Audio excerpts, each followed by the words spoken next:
This is The Blockchain Show. The Blockchain Show is a podcast that demystifies and promotes widespread adoption of cryptocurrencies and distributed ledger technology. You're listening to episode number 29. It's 2017. Happy New Year! We ring in the new year with new sponsors, Coinigy and Coinbase. Later on in the show, we'll talk about the double spend problem again. And fake news. Oh, fake news. Also, Steve will explain a Financial Times expose on Bitcoin.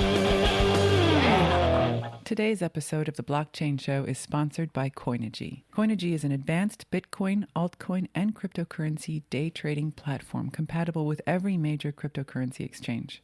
Manage all of your exchange accounts under one simple interface while taking advantage of Coinigy's full-featured analytics and trade execution tools for cryptocurrency trading. Learn more at Coinigy.com.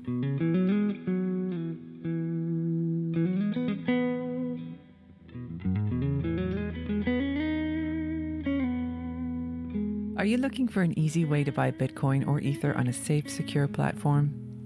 Coinbase is the easiest place to buy and sell digital currencies. Sign up today as a friend of the Blockchain Show, and if you buy or sell $100 of Bitcoin or more, you'll earn $10 of free Bitcoin for yourself and $10 of Bitcoin to support this show. Join now using the link in this episode's show notes at theblockchainshow.com.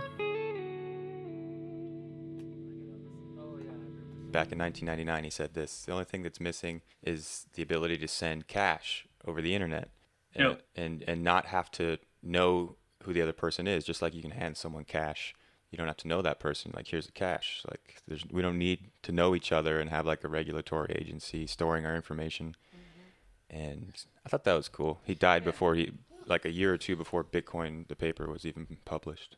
Is that Milton Friedman? Yes, thank you. It's interesting how long it takes. Did that make sense to you? Yeah, you? the double spend, all the things. I've heard the double spend thing explained to me many times. What is the double spend? But every time I people who hear don't it, know? You were asking me the double spend. You're going to have to tell us. Basically, the way the internet is working now, or how we know the internet, is that whenever you're sending something, an email or whatever it is you're sending out, you're sending a copy. So if you were to send some $100, I'd be sending a copy of $100 to you, which wouldn't do you very much good. It doesn't matter if it's a letter, but if it's money, then I'm still going to have the original. And there's without a middleman kind of verifying this, there's no way to know where the actual money is electronically. Yeah. So if $100 was sent, nothing's stopping that person from sending the same $100 again and again and again. And pretty soon, it's obviously worthless if you can just send the same $100 again, over and over again, like you can do with an email or a MP3 or anything like that. So how does Bitcoin solve that problem? It's in the code, right? Everybody's got it. It's distributed. How many miners are we talking? Does anybody have any idea what we're talking about? When we're talking about everybody, what does that mean? It's tough to say exactly how many miners there are, because there's like pools, so like an individual miner will, won't be mining, solo mining. They'll kind of like join a group of people to reduce the variance. But, there's like 700 nodes, maybe like 10, 20 pools. So I don't know, maybe 1,000 or two. Did you say 10 or 20 nodes? No, there's about 700 nodes, I think. Oh, okay. There's a few hundred nodes, which a few hundred like nodes. Individual is like a. I can imagine like branching out. I'm picturing like, Yeah. And so most miners just like kind of group up together in a pool, and so it's possible to say how many miners belong to a pool. Pools could be however big or small they want to be, right? Yeah, I mean, most of the Bitcoin, most of the verification is done by a pool. I don't think there's any like solo miners that actually mint blocks. But yeah, so that's kind of like how it does. That's kind of like how it solves the double spend problem, because instead of actually like physically sending somebody money. All you're doing is sending instructions to the network, the Bitcoin network, saying that like I have ownership of this Bitcoin, and I want to transfer ownership of this Bitcoin to this address. And so that gets sent out to all the nodes, and all the nodes verify that it checks out. Hey, Sarah does have $100, and this is a valid address, and so now it gets sent. And so now in the future, you no longer have that $100 to spend. So you don't actually send the money. You just send like, I want to transfer ownership of the money from my account to their account. If that makes sense. Mm-hmm. It does make sense. Yes, it does. I mean, when you say it so much better than I do. Did you know, I think you did. I don't know if we talked about this, but she was also saying that they have actually established in Ghana. Ghana has actually established blockchain technology for its land registry? Yes, land registry. Thank you. Yeah, I think we talked about that. The Cook County is doing that in state of Illinois, or is it Lake County? I think it might be. It's either Lake or Cook in Illinois that they're running a trial on it. Land registries around the world are mainly really corrupt. In the U.S., they're kind of just bad. They're not necessarily corrupt. They're just like an extra expense that when you buy a house, you have to get title insurance. And the land is registered through the state, so it's not necessarily corrupt. It's just kind of like an extra expense, not necessarily. Oh, it's totally corrupt. It's goofy. Okay, I mean, corrupt. It can, like if especially in Cook County. I mean, that's kind of like Ghana, only it's just more sophisticated and cleverly done. I'm sure it's nowhere near as corrupt as Ghana, of course, but they can just come in and declare something to be a slum and then do whatever they want with it. So they're thinking about putting that on the block. They're running experiments there, which is really, really cool. Oh, I know. I wanted to ask you this. So when they are doing a huge shift like that, so I'm imagining being an actual person in Cook County who has to deal with land registry. They're probably still using their same computer that they would have been using before. So are they is it when they actually have to make this change, is it done with their same stuff and then they get the same kind of program like the MetaMask kind of?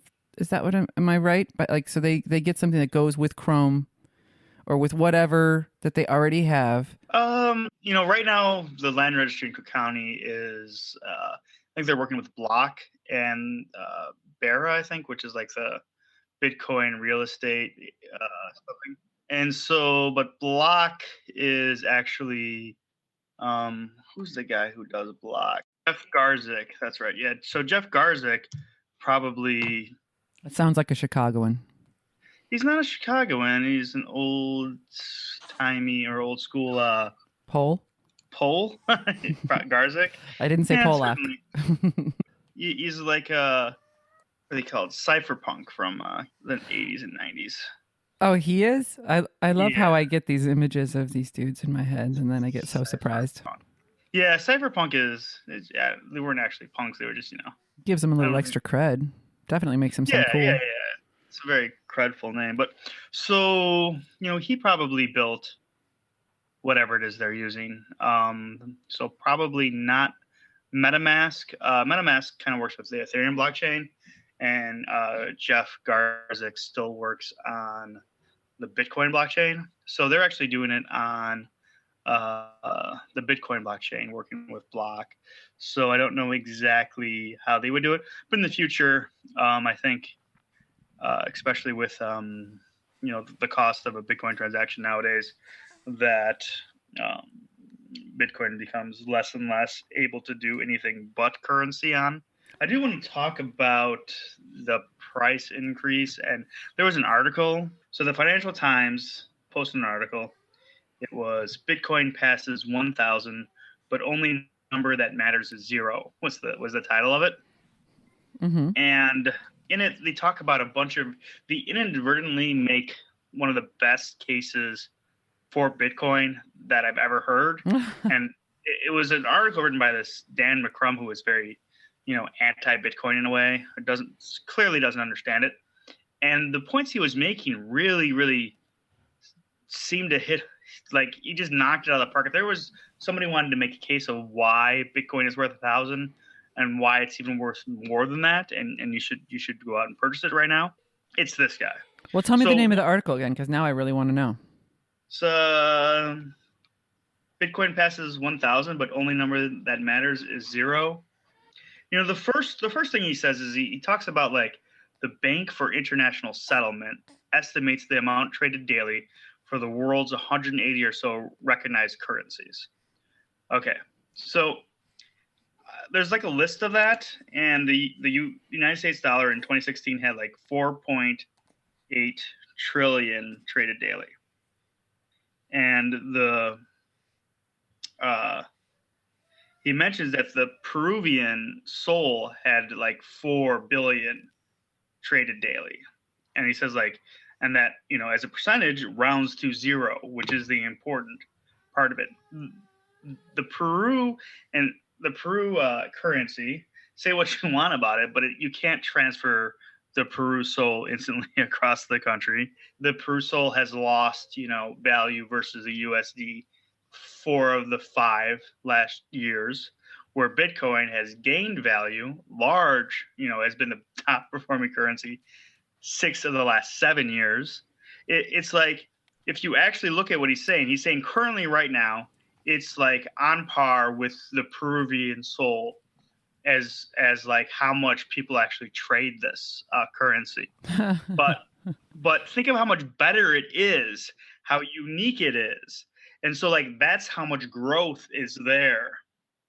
It's right now right around the 37th of the 180. So it's built from scratch, 7 years ago in 2009, or 8 years ago now. And it's already, the 37th largest as far as daily volume goes.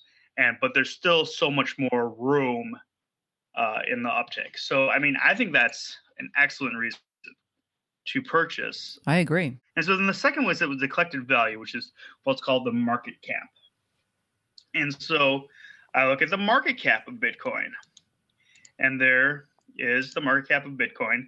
Right now, the time that he wrote this, he said it was 16 billion. I think it's more than that now, but out of the, little less than 200, Bitcoin ranked number, he said it was 94, Uzbekistan. So this is something that, again, Uzbekistan, I think it's the sun, has lost value, every single year, where Bitcoin has gone up every single year. And so it's got, at market cap, it's 94th. It's already better than, 100 currencies that are in the world. It's halfway as far as market cap of all the recognized currencies, but it still has, 16 billion market cap versus, the, what is this, like 20 trillion of China, where the United States is the 11 trillion. So there's so much room for growth in Bitcoin. And this article is trying to say, like, right now it's 0, so it's worthless. It's not worthless. It is worth about half of all the world's currencies. It's as good as half of them in market cap right now. So wait, I'm sorry to interrupt. What is the 0 part, though? It rounds to 0. So, like, he's saying that if you were to take a percentage of all the market caps that are out there of all the currencies, the percentage that is Bitcoin is 0%. I don't understand it, but yeah, I'll listen to it a few more times. I'll read the article. I'll work on it. Well, I mean, how does this work? So if you have, do you get it? If you have 1,000 apples, right? Yeah. And you take one apple out, what percentage of the apples is 1? 1/1000. So that's what percentage is that? How many decimal points do I do? Right. So you'd move it over. So it'd be like 0.1%. Right. Oh, okay. Yeah. Yeah, so you have 0.1% of the apples. Okay. Well, round that to the nearest whole percent. All right. 0. So that's all he's saying. So he's saying like Okay. this is less than a whole percentage point of the total currency that's available. And Oh.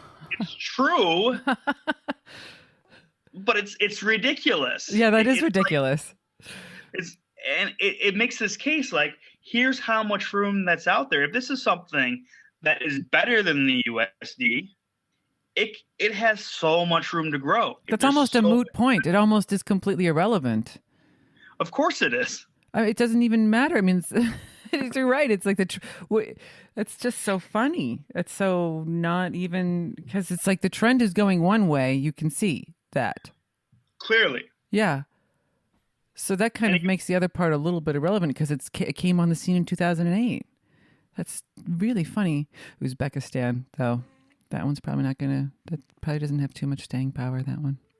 No, so it's like, it made a really great case for why you want to buy, or why somebody would be much more interested in Bitcoin. There's still a lot of upside left as far as percentage of the world's trade. It's it'd be like saying in 1992 or 93, my local mall does the same amount of sales every weekend that the entire internet does in a year. So therefore there'll be no e-commerce. It'll never be a thing because it's 1992 and my local mall does more sales. Amazon.com. Very well said. In 1997, you could say Amazon.com will not sell anything but books because up until that point, 0% of their sales, like 0. They only sold books up until 1998. Wow.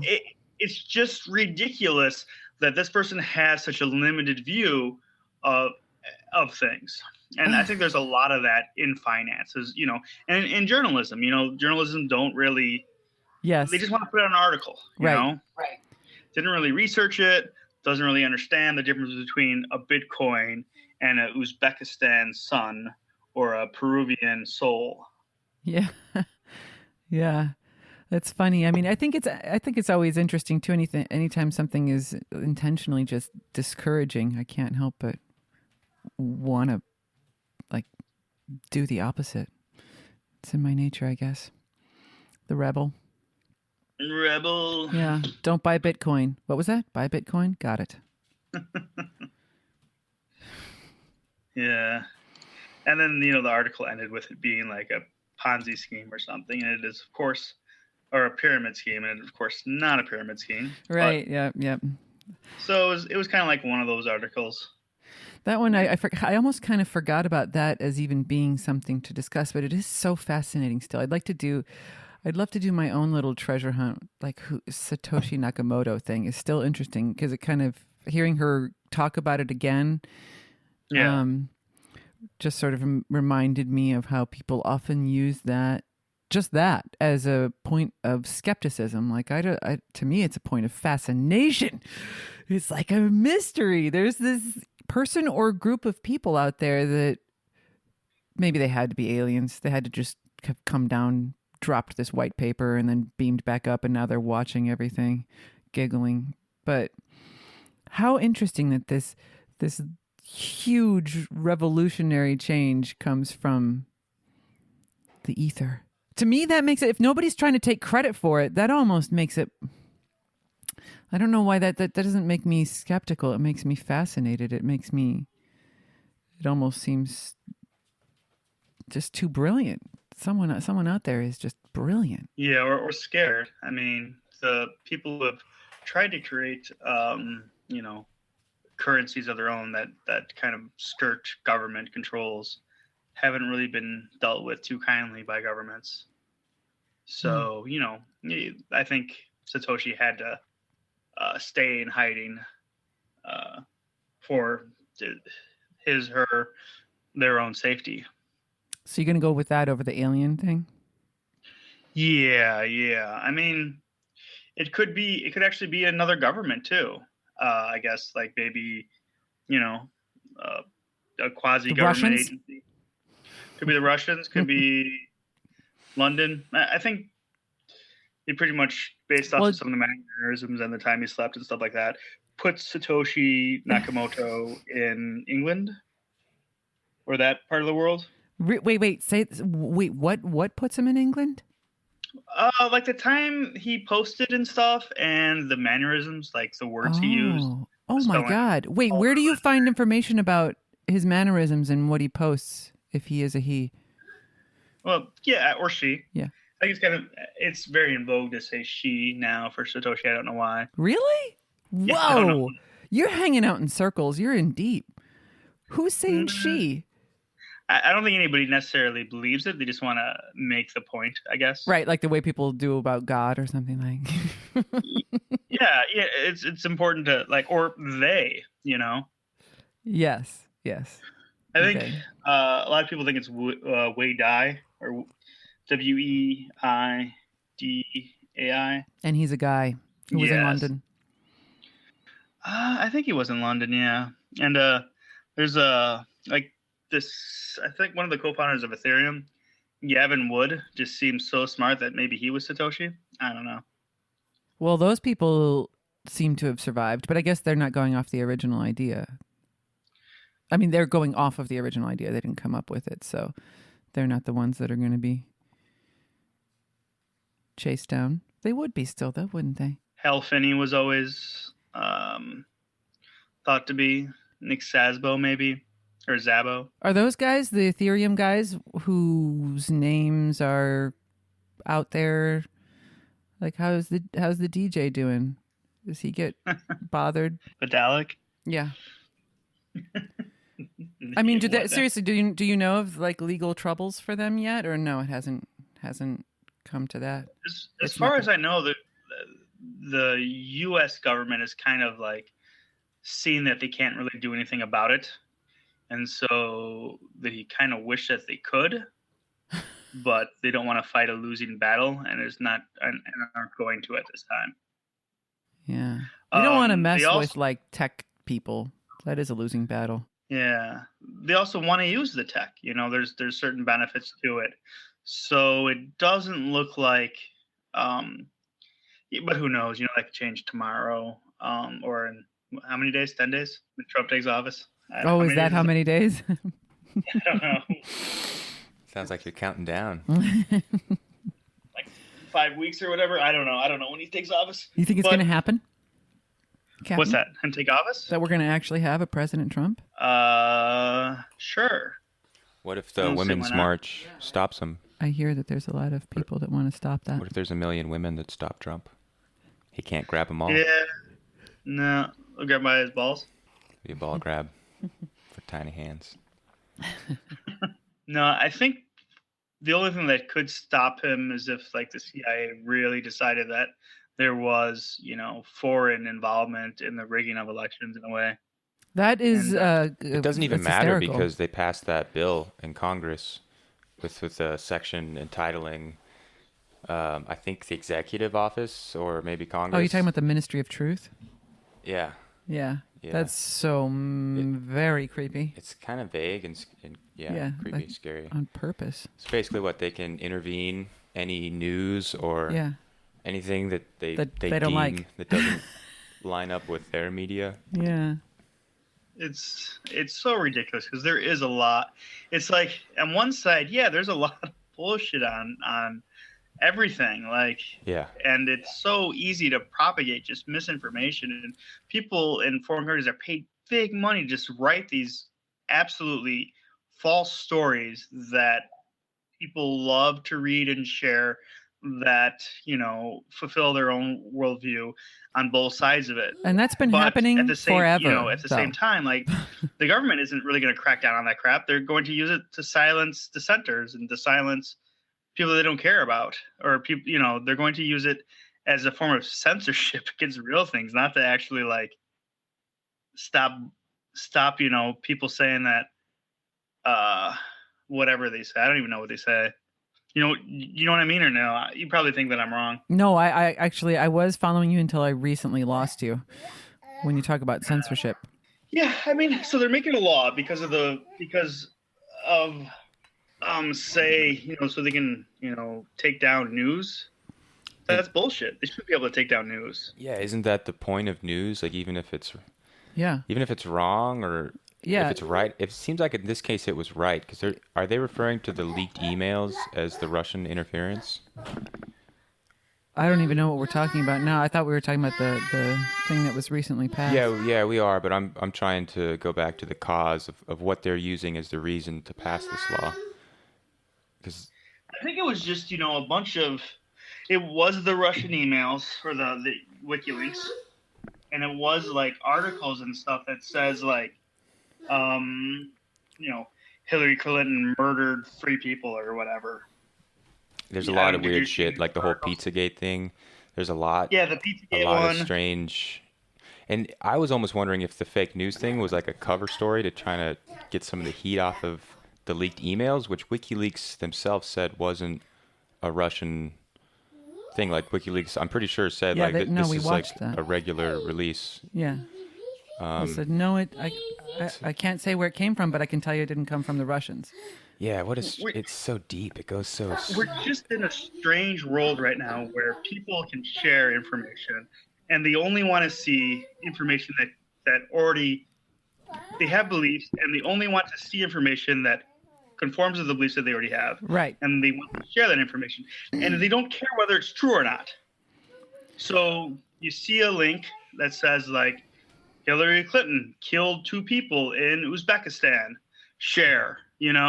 Don't care if it's true. Yes, but this has been going on since forever. This isn't new with the internet. I mean, this has gone on since the dawn of writing anything down that people do this. It was so hard to do, though, because in order to get the misinformation spread, it's really, really tough to get people to spread misinformation that quickly. Where now it's, some guy gets paid, right, a good salary for Somalia to write fake news articles, and they're very, very good at writing fake articles that capture people's attention and makes them want to share, much better than our media is. Our media every media does that, though. But they're bad at it comparatively. It's. I mean, I guess it's so funny because there's all news to some degree is fake news, and to some degree is true news. I don't think you can. Well, some of it is just fake. And yeah, the news we have is entertainment. Like in America, it's mainly just entertainment bullshit. Yeah, I mean, like the Inquirer has always been around, right? Bat Boy, probably not real, not exactly real. But if you read enough of the Inquirer, even a broken clock is right twice, right? I mean, but even within there, it's like there's still going to be things that are actually reflections of society, maybe a weird warped their own perspective of it, but it's still true to some degree. There's always been, but I mean, we can all go past that and be like, oh, there's the Bat Boy thing. Yeah, that's how much seriousness I should take. I mean, it just seems like that's always been around. It might be right, but nobody spread the Bat Boy. Nobody said, "Oh, Bat Boy, I believe in Bat Boy. Let me share it." And then it just spread like wildfire. Everybody just thought, "Oh, Bat Boy, big deal," except for a few people who convinced that Bat Boy is real. Right. So you can't make a law against Bat Boy news. I mean, that's just comical. It's hysterical. It's bad, yeah. And they're not doing it. They're not going to use it correctly. They're not going to use it to shut down Bat Boy. Bat Boy. They're going to use it to shut down the world's largest nuclear spill happened because the United States government did XYZ. Exactly. That's what they're going to shut down. Right. But yeah, I hate to say because real news, or not real news, but mainstream media news is in large just outdated entertainment that's been filtered down. Absolutely. And it's structured to appear real. It's very creepy. The most amazing article I read in Rolling Stone, it was a while ago, and I'll never forget it because it's just stuck out. It was such a beautifully well-written article breaking down Roger Ailes and how he came to be, and then how Fox News works. And at the time I read that, I'm like, wow, this is a very clear and amazingly well-organized system of spreading this thought. It's like infecting people with a thought. You can do that. You can like download thoughts into people and infect them with this certain sort of like negativity or positivity, whatever it is that you're trying to do. But it was a very well-written thing. And now it's funny because I can see that it's not just, I don't know how it was. I thought that it was only Fox News that did that, because now I can't unsee it like in any other news day. Now I can see how it's just a show. It's like an entertainment show, like what you're saying. It's what you call news. You know what the definition of news is? All it has to be in order to be news is that somebody said it, so it's news. So you can say somebody said that Hillary Clinton killed this person. That's on the news. I saw it on the news. Somebody said it. Doesn't necessarily, you don't know if it's true or not, but it's been said on the news. But she did have a child slavery ring in a pizza shop. But you see, then even that, like that, so compartmentalizing. Actually, this does come back to. I do want to know about the blockchain, because we talked about this once before as far as censorship goes. But let's just say, okay, I'm coming from a place of total ignorance with this Pizzagate thing. Pardon me. But I did hear Joe Rogan say something that made me go, oh, because somewhere in there, like anything, like in the Inquirer, there's a kernel of truth there somewhere. And especially if it's something that's that bad, there's going to be a lot of misinformation whipped up around it. But I think you're missing, the Inquirer, I think people know that most of it's fake, and occasionally they do break a good news story. But I think the landscape has changed so much that there are like people getting paid to write fabricated stories. Like that's their job. But that's what has always been. It's not like a brand new thing. People have been doing that since Richard Nixon got a sweaty upper lip. It was like, whoa, wait a minute. This is changing shit. We got to change this up because we want Nixon to win. That sweaty lip thing is not working. They get a team. They change everything. They make it look like it's a regular town hall thing. They do the lighting and everything different. And suddenly Nixon looks great. I mean, those were staged things. Those weren't real either. It's not like it's a brand new thing that people are getting paid to make up stories. That's been going on for a long, long time.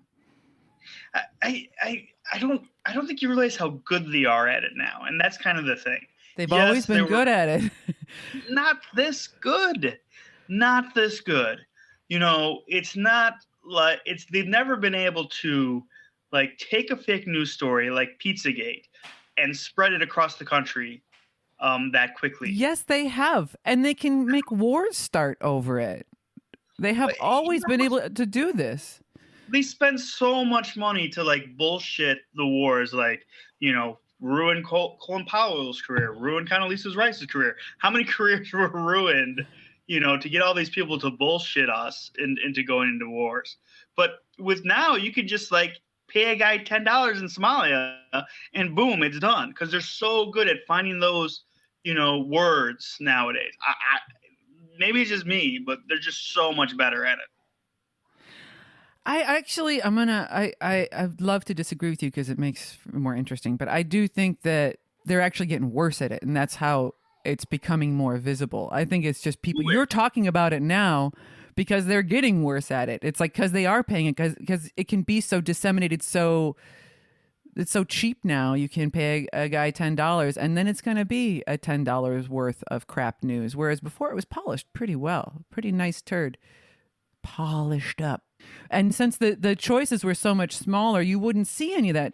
Like you would think 100% that's the news. And you would have no reason to think otherwise because it's presented like you only have so many choices. It's presented like the news. Why would you think it's not? Right. But yeah, I mean, you're not believing me.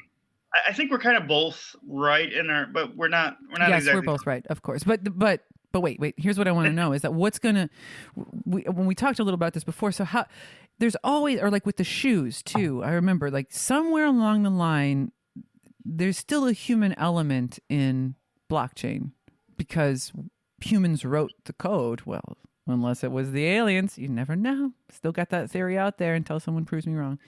But anyway, there's still like we were once upon like 2 episodes ago. We were talking about how this is kind of like the beginning of history, like that we can actually say this happened at this time.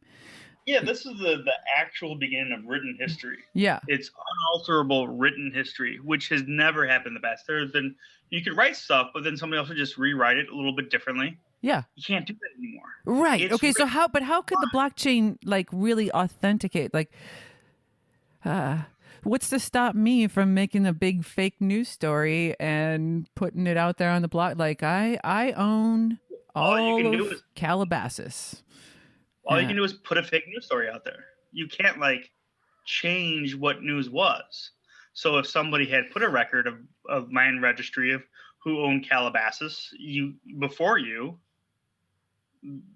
then there would be proof that you don't own Calabasas. So it's just the original poster. If I can get it first, then I can. I mean, in a sense, yeah. But the thing of it is nobody can change your fake news story. Nobody can change the real news. Nobody can change it. That's what makes it written, not true. And so it's not like, oh, we have the blockchain, so now everything that's written is true. Right.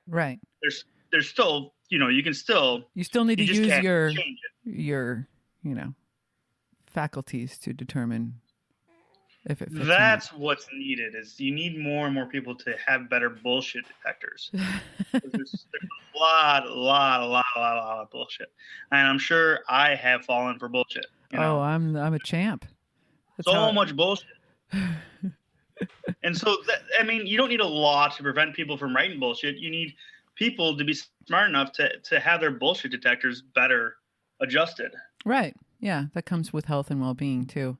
There's a couple new Ethereum dApps or whatever. There's one called Ether Play, which actually, when you brought up MetaMask, it reminded me to talk about it. And it's really, really cool. It's like a asteroids game you play that you kind of put, a small amount of ether into play at once, and like the high scores, get paid off by the other. So it's kind of like a little bit of way to bet on your skills at a various games similar to asteroids, and it's very, very cool. It works with MetaMask and Mist.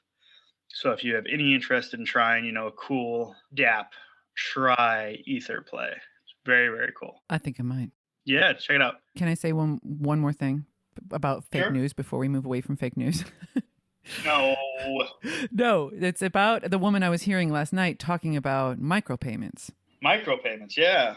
Well, because one of the thing that I really find so absolutely lovable and wonderful about this world is that it takes my focus. Like if I start focusing on the fake news and like all that the minute my emotions start to get up about it and my brain starts to shut off, and then I start to focus on negativity. But the thing that's great about blockchain is that it really is like making my mind work in a new positive way to just not even look in that direction. I can focus on the better way to do it. And then like, why have a fight about it? I can just do the better way. And so when she was talking about micropayments, she's like, imagine what that would really mean in your world if you're able to just easily kind of use tiny payments that aren't practical now in the way that this is set up. But so fake news, right? Because now it's either like you're going to pay someone to give you a magazine, or nobody does that anymore, but you pay them for some chunk, like a big chunk somehow that'll cover everything, or you get it for free. So then you have all this crap that comes along with it, all the advertisements and whatever. And that's sort of how it is right now. But if you have micropayments, that's going to change the whole, that right there is sort of, there's no solution to people lying. They've been doing that since the dawn of time. People are going to lie to have an agenda, whatever. Sometimes they just do it for fun. I guess that's what trolls do, right? Just to piss people off. Well, trolls aren't necessarily even lying sometimes. Yeah, right. Yeah. But sometimes they're just doing it just to get people pissed. Like there is that energy out there. Medicine men call it the coyote medicine. Vikings call it Loki. Anyway, So there's going to be those people no matter what. But if you're paying like micropayments, so like where do you trust your news? I don't know. People are sort of learning how to gauge that, and it is something where you have to kind of know yourself. You have to have some. You have to. You have to bounce it off of you in some fashion to determine whether or not we just do that, but now we're in bubbles, right? But so who do I trust? Like, for example, I used to trust some comedians. I don't really like to trust them anymore. Now I'm trusting these other comedians. I like to listen to Joe Rogan, and he'll say something. I would pay Joe Rogan micropayments for podcasts. Sometimes he'll have like little 5-minute highlights that are super cool, like just life improvement things or inspiring things or like something having to do with history. I want to know those things. I would totally pay a micropayment to Joe Rogan. I probably would be more mindful about where I'm going to have my micropayments go. Not me. I only want to have him paid in advertising dollars from the comfy undies. What is it? Me undies. Me undies. Crumpy undies. The only way I want to get my Joe Rogan is in listening to commercials for Me undies. Me undies should be paying us. I think I need to reach out to Me undies. Sorry, I didn't go ahead. I didn't mean to kind of make that a joke, but yeah, I think that's going to change how people will probably be more motivated to they're going to be more in my fantasy world. They'll be more motivated to be truthful because that's what people are really looking for. They're looking to connect on it. The talking heads are kind of like in the news today. Yeah, I don't know. I don't trust many talking heads anymore. I trust people who speak more genuinely about stuff and have people on and speak in depth. And it seems to be kind of a new way to do things. All right. I'm done with that fake news thing. Sorry.